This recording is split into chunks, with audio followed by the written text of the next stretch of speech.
네, 오늘 10시에 사이렌 울렸죠? 네, 갑자기 사이렌 울리니까 아무 생각 없던 분들은 깜짝 놀라서 이게 무슨 일인가?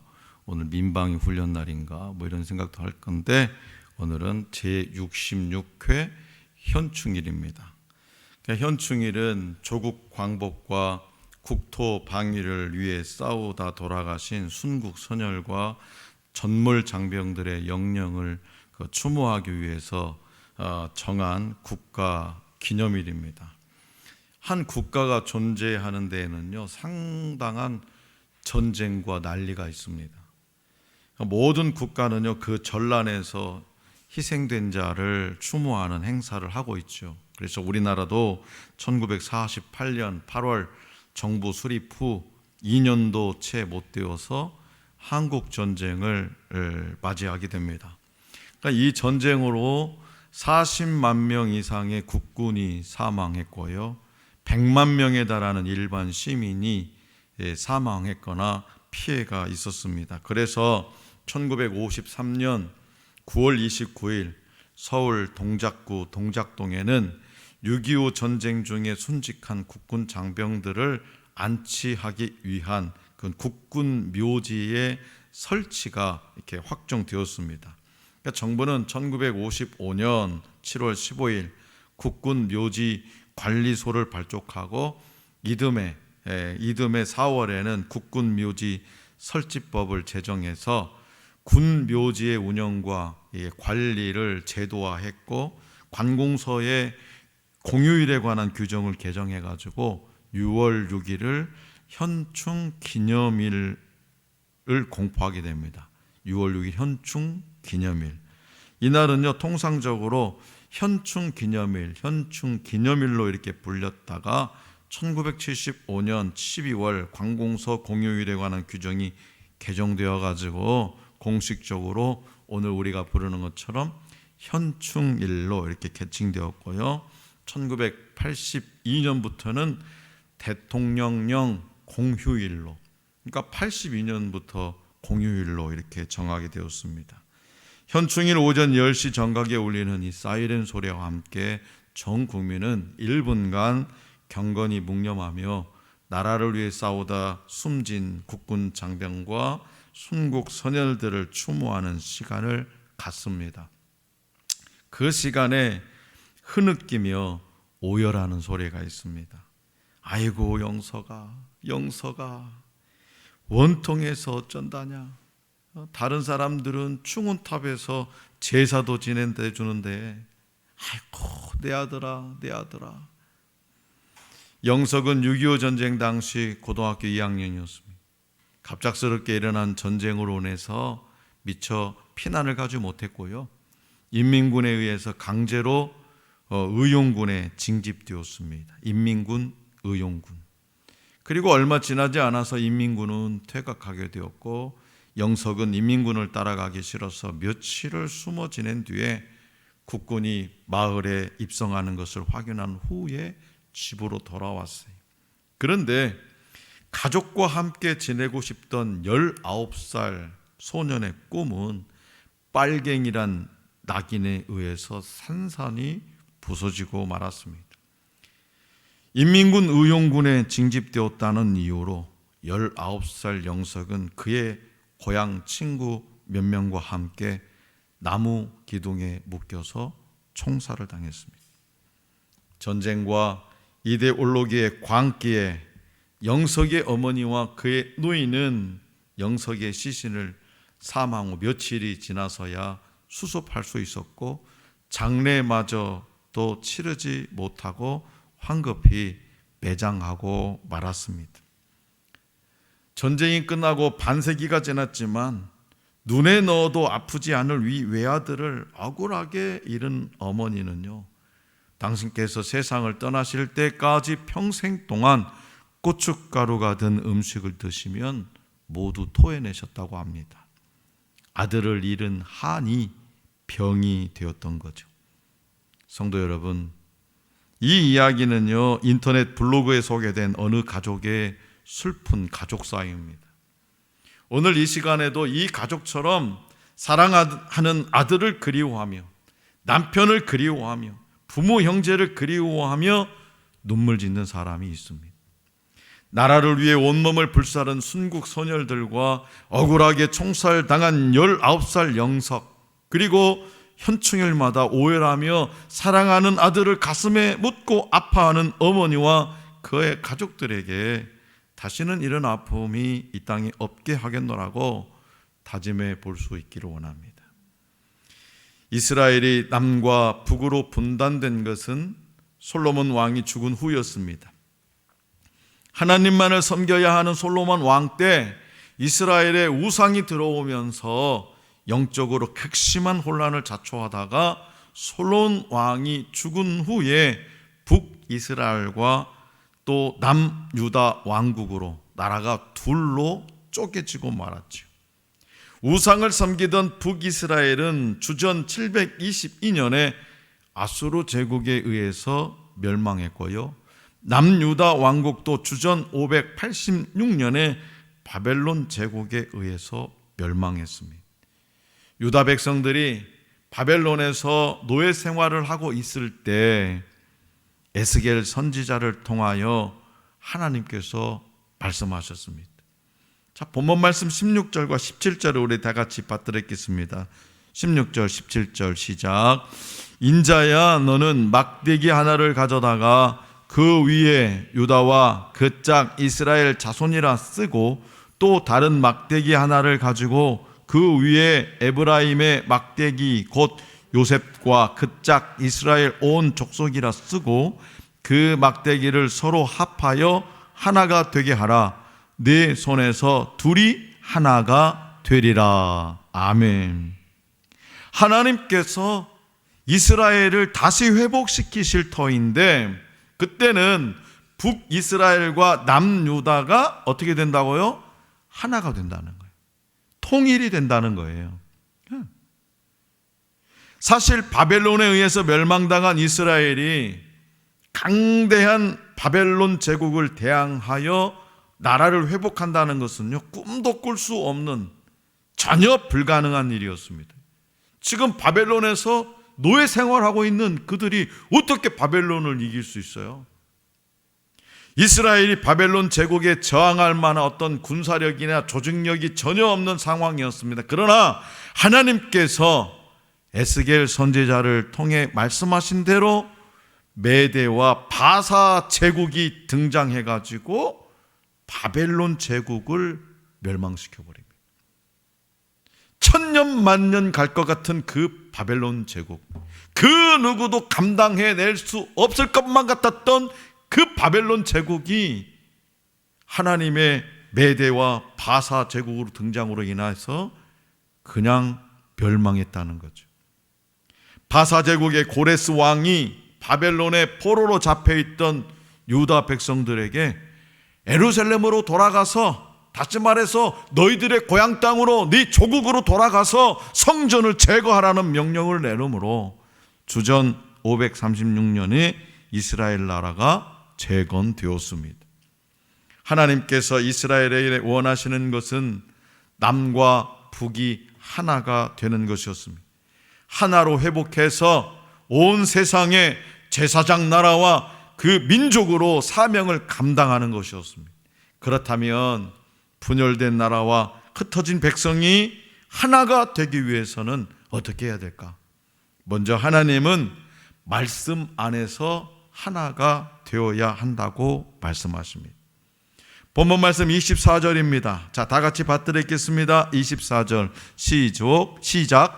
내 종 다윗이 그들의 왕이 되리니 그들 모두에게 한 목자가 있을 것이라. 그들이 내 규례를 준수하고 내 율례를 지켜 행하며. 아멘. 에스겔이 선포한 하나됨은요, 인간적으로 어떤 협동하는 수준의 것이 아니었습니다. 그러니까 이 말씀에서 볼 수 있듯이 하나님을 왕으로 모신 하나됨이었고, 하나님의 통치와 말씀 안에서 하나 되는 것이었습니다. 우리의 연합도 그러하기를 바랍니다. 정치적인 어떤 타협이나 표면적인 화해가 아니라 말씀의 울타리 안에서 진정으로 하나가 되기를 바랍니다. 모두 말씀으로 돌아가서 오직 하나님의 통치 안에서 하나 되기를 소망합니다. 2년 전인가 북한 기독 선교단체에서 북한 기독교 군인 선교단체에서 집회 인도를 해달라 그래서 제가 2박 3일 가서 인도한 적이 있죠. 전부 다 북한에서 탈북한 분들인데 북한에서 다 군인 출신들입니다. 그러니까 벌써 이렇게 눈동자들이요, 보통 눈이 아니더라고요. 한국에, 대한민국에 와서 살고 계신데도. 근데 그분들이 처음부터 끝날까지 주장했던 것은 뭐냐면 복음 통일이었어요. 저는 깜짝 놀랐어요. 복음 통일. 야, 그 어떤 정치적인 타협이나 이해관계로 통일이 되면 안 된다는 거죠. 우리 일반 서민들은요, 별로 그런 게 관심이 없어요. 누가 통일이 되면 어떠냐, 누가 정권을 잡으면 어떻겠냐 하겠지만, 북한의 정권을 잡은 사람과 남한의 정권을 잡은 사람들이 양보하겠습니까? 서로 주인하려고 하지. 그렇게 되면 완전한 통일이 안 된다는 거예요. 될 수 없다는 거예요. 오히려 더 혼란한다는 거예요. 그래서 그들이 주장하는 것, 그들이 기도하는 제목이 뭐냐? 복음 통일입니다. 하나님 말씀 안에서 통일이 된다는 거예요. 통일이 되어야 하나님의 말씀 안에서, 하나님의 통치 안에서 하나가 되어야 대한민국이, 이 조국이 온전한 통일이 될 수 있다. 그걸 위해서 그들이 기도하더라 이거예요. 제가 도전을 받았어요.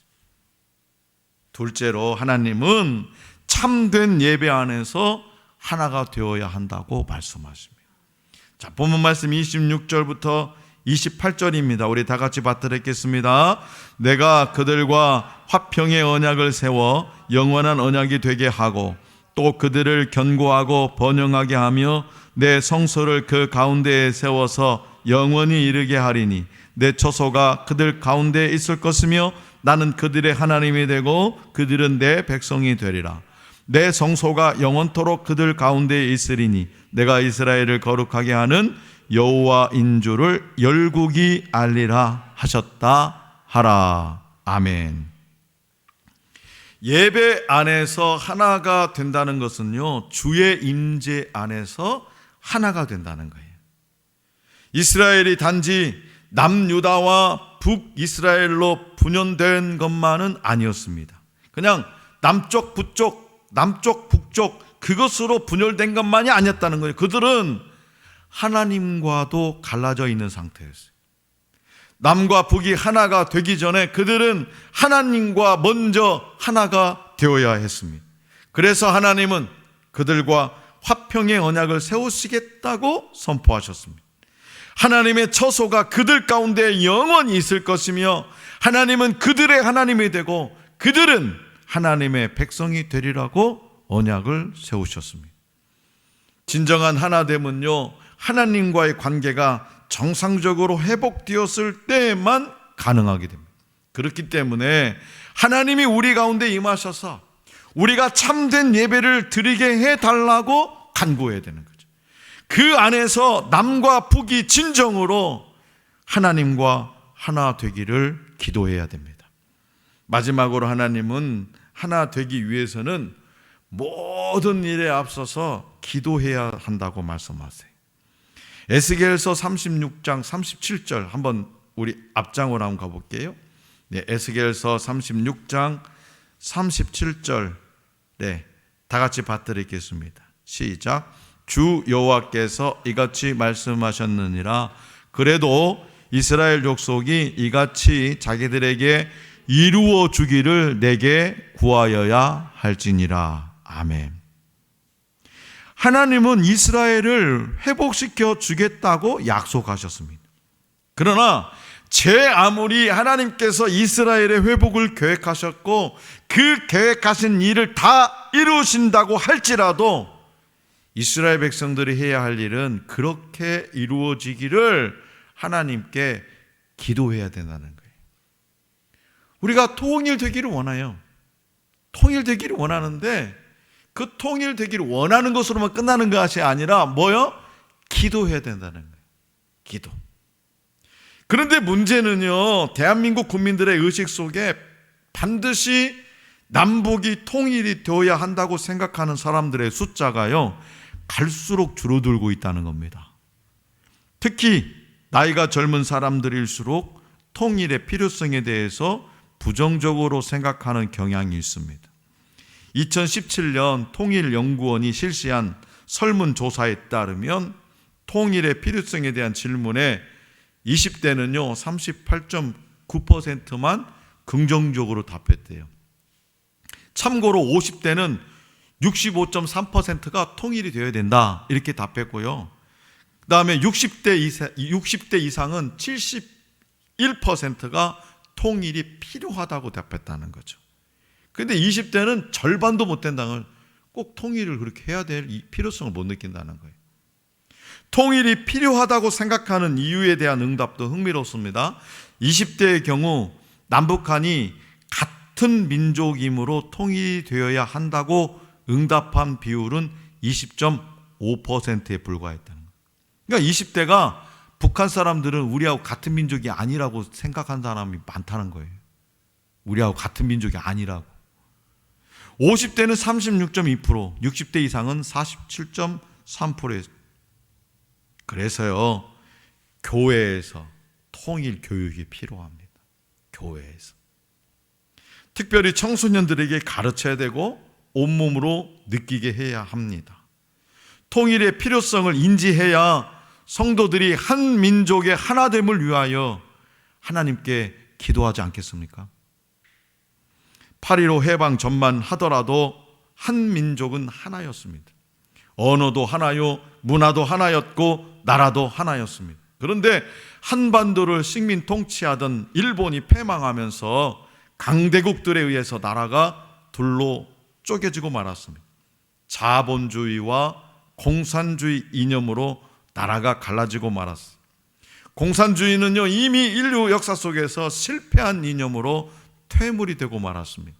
그러나 북한은 아직도 외형적으로는 공산주의를 이렇게 내세우면서 내용적으로는 3대 세습 독재를 하면서 국가 경제는 파탄을 이루었고 인권과 자유는 철저히 말살되었습니다.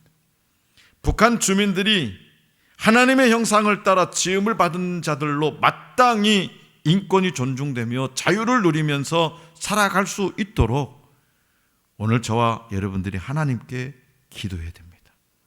더더욱 중요한 것은요, 그들에게 복음을 전하며 그들도 우리처럼 예수 믿고 하나님을 섬기면서 영생을 얻을 수 있도록 기도해야 됩니다. 사실 이 한반도, 우리가 살고 있는 한반도에 복음이 먼저 들어온 것은요, 남한이 아니라 북한이었습니다. 중국과 근접한 평안북도 의주에 가장 먼저 복음이 들어왔습니다. 중국에서 이 성경 번역에 참여했던 서상륜, 백홍준 등이 한글로 번역된 성경을 의주로 가지고 들어와서 의주에 기독교 공동체가 세워졌습니다. 오늘날 이 교회 모티브 같은 거죠. 그 후에 빠르게 평안북도에 복음이 확산이 되어서 평양, 의주, 선천, 정주는요, 동양의 예루살렘이라고 부를 정도로 확산이 되었고요. 후에 평북노예의 한 개 군에서 단독으로 용천노예가 분립될 정도로 북한에 많은 교회가 세워졌습니다. 평북노예 한 개 군에 단독으로 용천노예가 세울 정도로. 우리 교단도 한 노예가 세워질 때면 30개 교회가 있어야 됩니다. 30당회라는 것은 뭐냐? 장로 2명 세워진 교회. 최소한 장로 2명이 세워지려면 세례교인 30명 이상 되는 교회 30개가 모여져야 한 노예를 세울 수 있어요. 법적으로. 그래서 용천노예가 그런 한 군에서 그렇게 분립이 되었다는 거죠. 그러나 8.15 해방 후에 북한에 공산당이 들어서면서 공산당에 협조하지 않는 교회들을 폐쇄하고 교회 지도자들과 성도들을 투옥시키고 처형했어요. 박해를 피해서 성도들은 남으로 피난을 내려오면서 남한의 교회들이 크게 부흥하게 된 거죠. 대표적인 교회, 영락교회. 네. 그런 교회들 있잖아요. 에스겔이 살던 시대에 이스라엘은 분열되어 있었고 백성들은 흩어져 있었습니다. 남유다와 북이스라엘로 갈라졌고 그마저도 이민족의 침략으로 각각 멸망당해 흩어져 버렸습니다.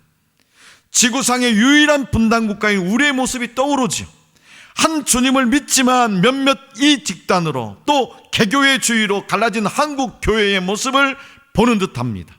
하나님이 에스겔을 통해서 하나됨을 선포하셨습니다. 막대기 둘을 서로 합해 하나로 만드시고는 갈라진 나라가 그처럼 하나 될 것이요 흩어진 백성이 하나로 회복되리라고 선포하셨습니다. 이 말씀이 한반도에 그리고 한국 교회에도 강력하게 임할 수 있기를 원합니다.